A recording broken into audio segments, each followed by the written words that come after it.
Cantada. Eu sei que você vai rir, mas... Vou?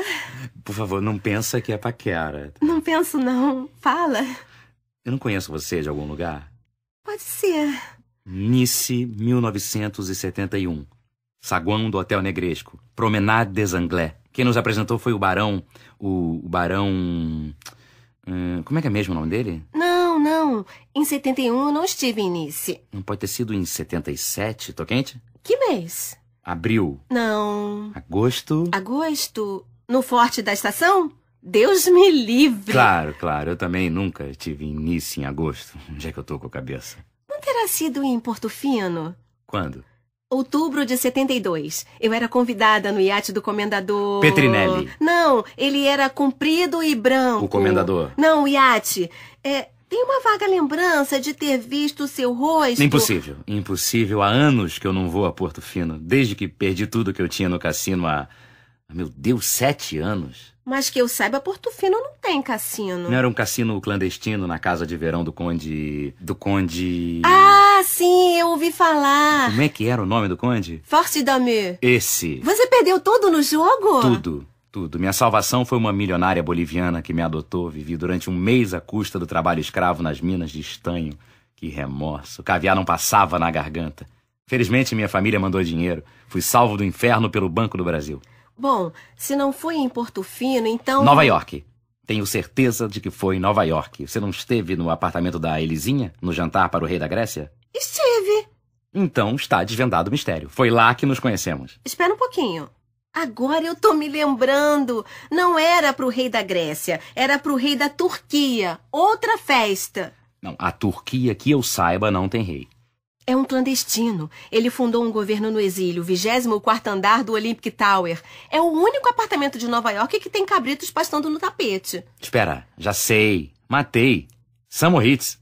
Inverno de... 79? Isso. Então não era eu estive lá em 78. Então foi 78. Não pode ter sido, eu estava na incógnita. Esquiava com uma máscara, não falei com ninguém. Ah, então era você a esquiadora mascarada? Diziam que era Farah Diba? Era eu mesma. Meu Deus, onde foi que nos encontramos, então? Londres te diz alguma coisa? Londres... A casa da Lady Asquith, em Mayfair. A querida Lady Asquith, conheço bem, mas nunca estive na sua casa da cidade, só na sua casa de campo. Em Devonshire?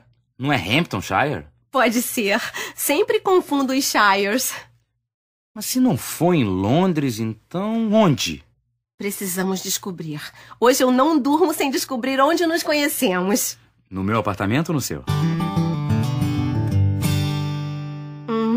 Foi ótimo. Pra mim também. Quer um cigarro? Tem Gauloise? Depois de morar em Paris, não me acostumo com outra. Diz a verdade. Você alguma vez morou em Paris? Minha querida, eu tenho uma suíte reservada no Plaza Athénée. A verdade. Tá bem. Não é uma suíte. Um quarto. Confessa, era tudo mentira. Como é que você descobriu? O Conde de Force d'Amour não existe, eu inventei o nome. Mas se você sabia que eu tava mentindo, então por quê? Porque eu gostei de você. Se você tivesse chegado e dito topas, eu teria respondido topo. De onde você tirou tudo aquilo? Hotel Negresco, Sam Moritz... Eu não perco a coluna do Zósimo. Vi você e pensei, com aquela ali a cantada é outro nível. Me diga uma coisa. O quê? Você esquiava mesmo de máscara em Sam Moritz? Nunca esquiei na minha vida. Nunca saí do Brasil. Eu não conheço nem a Bahia. Eu sei que você vai rir, mas... O quê? Eu conheço você de algum lugar mesmo. Guarapari, há 3 anos. Mamãe foi fazer um tratamento de lodo. Nos conhecemos na praia. Mas claro, agora eu me lembro. Não reconheci você sem o maiô. Você quer o cigarro, afinal? Que marca tem? Oliu. Manda.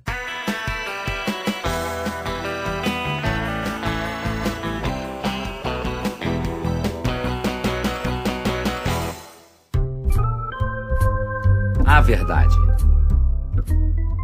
Uma donzela estava um dia sentada à beira de um riacho, deixando a água do riacho passar por entre seus dedos muito brancos, quando sentiu o anel de diamante ser levado pelas águas.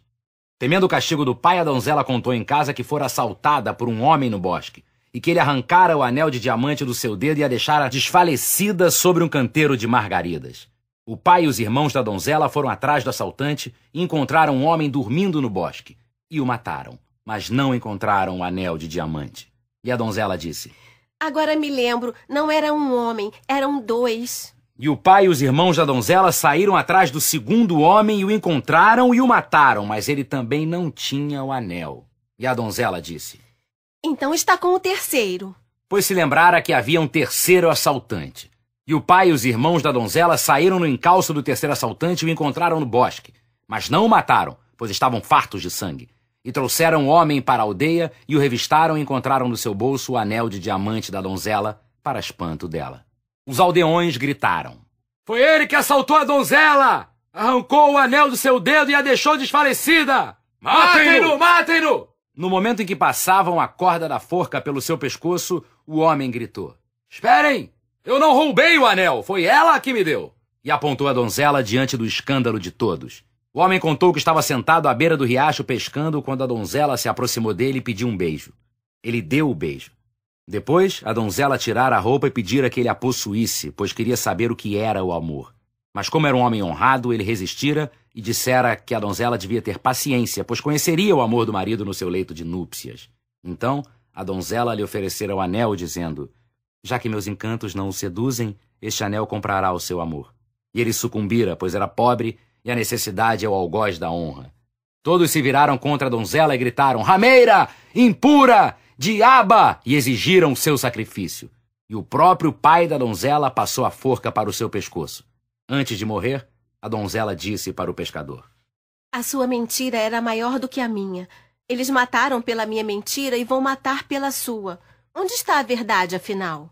A verdade é que eu achei o anel na barriga de um peixe. Mas quem ia acreditar nisso? O pessoal quer violência e sexo, não histórias de pescador.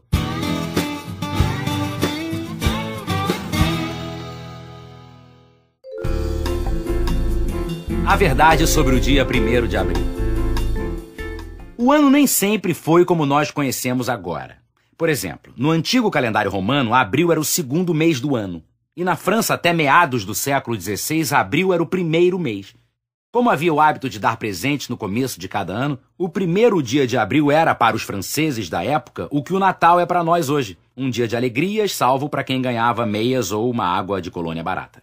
Com a introdução do calendário gregoriano em 1564, 1º de janeiro passou a ser o primeiro dia do ano e, portanto, o dia dos presentes.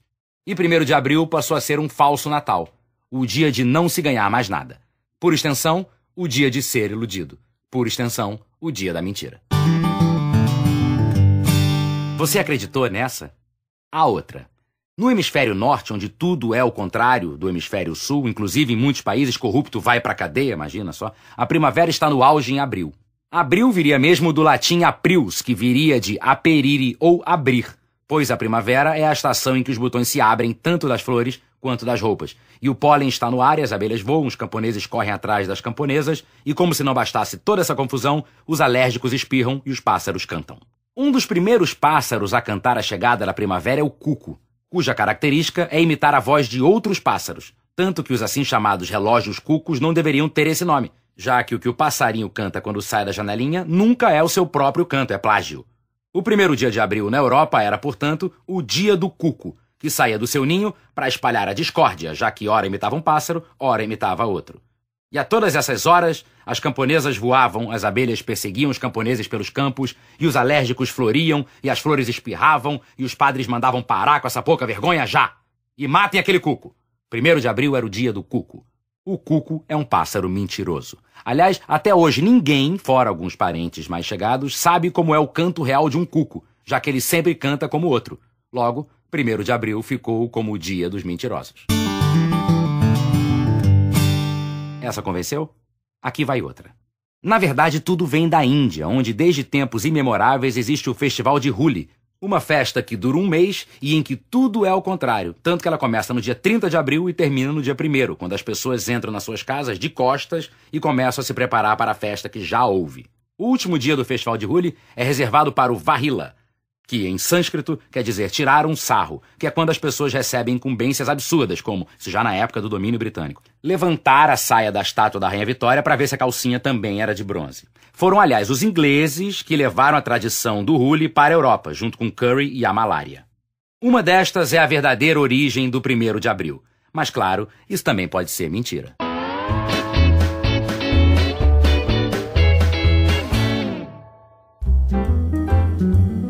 A fidelidade. Ele chegou em casa na praia numa terça-feira, que é um dia esquisito. Vieram do banho de mar e deram com o pai na varanda. Ué, observaram. Pouco depois chegou a mulher e também estranhou ele ali, numa terça e com aquela cara. Pensou no pior. A mamãe. Não. A mamãe dela estava bem. Tudo na cidade estava bem. Eles sentiram saudade, pegaram o carro e vieram para a praia. Só isso. Mais tarde, longe das crianças, disse a verdade. Me contaram que você tem um namorado? A mulher deu uma gargalhada, mas quem é que tinha contado tamanha bobagem? Me contaram. Ah, um surfista. Eu namorando um surfista? A mulher não podia acreditar que ele tinha acreditado numa história daquelas. Logo ela, ele foi dramático.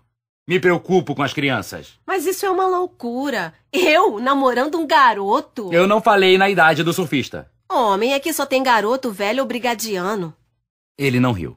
Estava resignado. Talvez merecesse a infidelidade dela, mas se preocupava com as crianças. Ela o abraçou, mas o que era aquilo? Depois de tantos anos de casado, aquela desconfiança? Nunca tinham desconfiado um do outro, nunca! Ela o afastou e disse: Isso é coisa da Marjorie, não é? Aposto que é coisa da Marjorie. Não era coisa da Marjorie. Telefonema anônimo. Ele se esforçara para não dar importância ao telefonema, se esforçara para não acreditar, mas não resistira. Me desculpe. Ela o abraçou de novo, emocionada, fez ele jurar uma coisa.